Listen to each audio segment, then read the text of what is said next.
नमस्ते मेरे प्रिय मित्रों, आप सभी के हृदय में विराजमान प्रभु को मेरा प्रणाम स्वीकार करें। अभी आज होली का दिन है, सब लोग होली खेल रहे हैं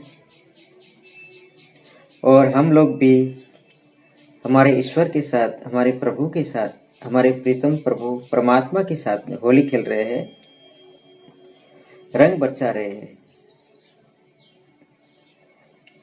जो योगी ध्यान योग की साधना करता है, उसकी आंखों में एक रंग होता है जो उसे ईश्वर का रंग कहते हैं।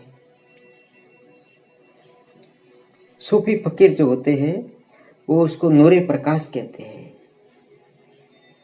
जो सूफी फकीर होता है उसकी आंखों में एक नूर होता है, जो एक खुदा का, जो एक अल्लाह का जो प्रकाश है। वो सूफी फकीर अपनी आंखों से उस रंग को देखता है। और कबीर साहिब उस रंग को सुरती कहते हैं। कबीर साहिब कहते हैं कि सुरती की आंखों से मैं उसको देखता हूँ, उस प्रीतम प्यारे को मैं अपनी सुरती की आंखों से उस प्रीतम प्यारे को देखता हूँ। गोरखनाथ जी महाराज है, वो उसको ज्योति कहते हैं कि उस दिव्य ज्योति को गोरखनाथ जी महाराज उस ज्योति को जहां भी देखते वहां उनको ज्योति का अनुभव होता था। ऐसे हमारे भारतीय बहुत हजारों लाखों संत महात्मा हुए हैं। उन्होंने इस ज्योति का, इस सुरती का, इस प्रकाश का, इस नूर का बहुत वर्णन किया है। श्रीमद् भगवत गीता अध्याय 13, पेज नंबर है 106, श्लोक नंबर है 17वां। 17वें श्लोक में परमात्मा स्वयं अपनी मुख की वाणी से अर्जुन को कहते हैं कि हे अर्जुन, वह परब्रह्मा ज्योतियों का भी ज्योति है एवं माया से अत्यंत परे कहा जाता है। वह परमात्मा बोध स्वरूप जानने के योग्य एवं तत्व ज्ञान से प्राप्त करने योग्य है और सबके हृदय में विशेष रूप से स्थित है। श्री कृष्ण महाराज, श्री योगेश्वर श्री कृष्ण महाराज अर्जुन को कहते हैं,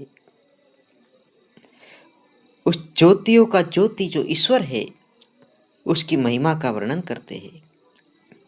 हे अर्जुन, वह ब्रह्मा, हे अर्जुन, वह परब्रह्मा। परब्रह्मा के विषय में भगवान कहते हैं, वह परब्रह्मा ज्योतियों का भी ज्योति है। वह परब्रह्मा ज्योतियों का भी ज्योति है एवं माया से अत्यंत परे कहा जाता है। वह परमात्मा बोध स्वरूप, जो योगी जो होता है, जो साधक होता है, उसको बोध होता है, बोलो तो अनुभव। बोध का नाम है अनुभव। उस योगी को अनुभव होता है। वह परमात्मा बोध स्वरूप जानने योग्य। कैसे जाना जाता है उसको? बोध से, खुद के बोध से, खुद के अनुभव से वह जाना जाता है। वह परमात्मा खुद के अनुभव से बोध स्वरूप जानने योग्य एवं तत्व ज्ञान से प्राप्त करने योग्य है और वह सबके हृदय में विशेष रूप से स्थित है। और वह सबके हृदय में विशेष रूप से स्थित है। वह कहाँ पे स्थित है? सभी मनुष्यों के हृदय में विशेष रूप से स्थित है। तो जो संत होते हैं वो ईश्वर के रंग की होली खेलते हैं। जो साधु होते हैं, जो भक्त लोग होते हैं, वो ईश्वर के रंग की होली खेलते हैं। वो जहां भी आंख खोल के देखते हैं तो वहां रंग ही रंग बिखर जाते हैं। ईश्वर का रंग हर जगह दीवार पे देखो, आसमान पे देखो, धरती पे देखो, आकाश में, पाताल में, मनुष्य के ऊपर, कीड़े के मकोड़े के ऊपर, पशु के ऊपर, जहां भी देखो वहां तू ही तू, तेरे सिवा और कुछ है नहीं। संतों को तो ईश्वर ही दिखता है जहां भी देखो वहां। संतों के लिए संसार नहीं होता। संतों को तो जहां भी देखो वहां तू ही तू, वहां तू ही तू। जो ईश्वर के रंग में रंगे हुए हैं वो तो प्रकाश की होली खेलते हैं, वो तो ज्योति की होली खेलते हैं, तो हीरे का व्यापार करते हैं। तो ऐसे महान सतगुरु को मैं बार बार नमस्कार करता हूँ कि मेरे जीवन में सतगुरु ओशो मेरे जीवन में आए और मैंने ओशो का ध्यान शिविर किया। महसाणा आश्रम हमारा गुरु आश्रम है, गुरु आश्रम महसाणा है। ओशो मनन न्यू संन्यास कंप्यून महसाणा, वहां से हमने संन्यास लिया और ओशो मनन आश्रम में हमने कम से कम 50 ध्यान शिविर किए हुए हैं। 15 ध्यान शिविर तो हमारे गुरु महाराज श्री आनंद स्वभाव जी के सानिध्य में हमने किए हैं। 15 ध्यान शिविर महसाणा आश्रम में, जब हमारे गुरु जी, हमारे भगवान श्री आनंद स्वभाव जी, ओशो के परम शिष्य, ओशो के परम शिष्य धर्मदूत श्री आनंद स्वभाव जी महसाणा आश्रम संभालते थे और ध्यान योग शिविर कराते थे और पूरे भारत में वो ध्यान योग शिविर का संचालन करते थे। आनंद स्वभाव बहुत ऊंचे योगी थे, ध्यानी थे और महाज्ञानी थे। उनका सानिध्य मिला और मैं बहुत धन्य हो गया। आनंद स्वभाव जी ने मेरे को संन्यास दिया महसाणा आश्रम में और उनके सानिध्य में मैंने 15 ध्यान शिविर किए हुए हैं और उनकी आंखें, उनका नूर, उनका प्रकाश हमको मिला और हर एक जगह, सूरत में, तीथल में,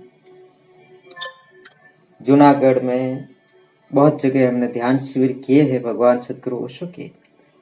तो ओशो के ध्यान शिविर में हम जाते थे तो वहाँ जब ध्यान योग का अभ्यास, जब कीर्तन चलता था तो सब जगह होली ही होली होती थी, सब जगह रंग ही रंग बिखरते थे।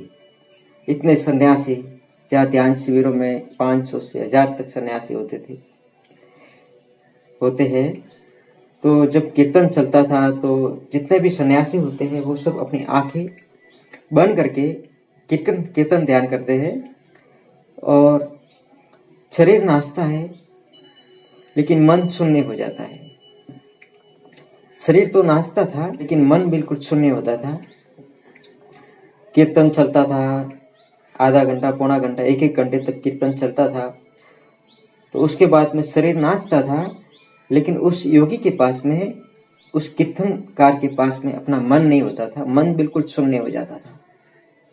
शरीर भी ऑटोमेटिक नृत्य होता था, नृत्य वहां पे करना नहीं पड़ता था, म्यूजिक बजता था, ऑटोमेटिक शरीर नाचता था लेकिन मन पूरा शून्य होता था। उस शून्य माहौल में, उस शून्य मन में जो योगी थे वहां पे 500 से 700 1000 योगी ध्यान योग का अभ्यास करते थे, हम लोग साथ में। तो उस समय जो हम लोगों को जो अनुभव होता था कि बस ओशो की ऊर्जा चारों बाजू फैल रही है, प्रकाश के फुहारे निकल रहे हैं और हमारे शरीर को छूते हैं और हर जगह प्रकाश ही प्रकाश अनुभव। जहां भी आंख खोलो तो तू ही राम, आंखें बंद करो तो तू ही राम, ईश्वर के सिवा कुछ था नहीं। बहुत अच्छे अनुभव हुए हैं। तो वहाँ हमारे सदगुरु ओशो ने हमको होली खेलना सिखाया कि होली कैसे खेलते हैं। ऐसे महान सदगुरु ओशो को मैं बार बार नमस्कार करता हूँ। ओशो हमारे जीवन में आए, हमको बहुत लाभ मिला, बहुत फायदा हुआ और ध्यान क्या है वो रहस्य हमको समझाया और ध्यान कराया और प्रयोग भी कराए। ऐसे महान सदगुरु को मैं हृदय से बार बार नमस्कार करता हूँ। और हम लोग हर महीने में 5 दिन का ध्यान शिविर करते हैं। तो अभी हमारा ध्यान शिविर चल रहा है। आज होली का दिन है। वैसे हम लोग हर होली में ध्यान शिविर करते हैं, हर दिवाली में ध्यान शिविर करते हैं, और बीच बीच में जब भी हमको टाइम मिलता है तो हम 5 दिन तो निकाल ही लेते हैं और ध्यान योग का अभ्यास करते हैं। तो आज मैं हमारे मित्रों को ध्यान शिविर के कुछ नियम, ध्यान योग शिविर के कुछ नियम जो हमें फॉलो करने होते हैं और उनसे हमको बहुत लाभ मिलता है। जैसे कि ओशो के बहुत सारे सेंटर है, बहुत बड़े बड़े आश्रम भी है, तो वहाँ तो पूरा नियम से ही काम होता है, ऐसा नहीं है। लेकिन हम लोग समझो छोटे छोटे गाँवों में ध्यान योग शिविर करते हैं, किसी के घर में भी करते हैं, किसी आश्रम में भी करते हैं, किसी धर्मशाला में करते हैं, किसी मंदिर में करते हैं।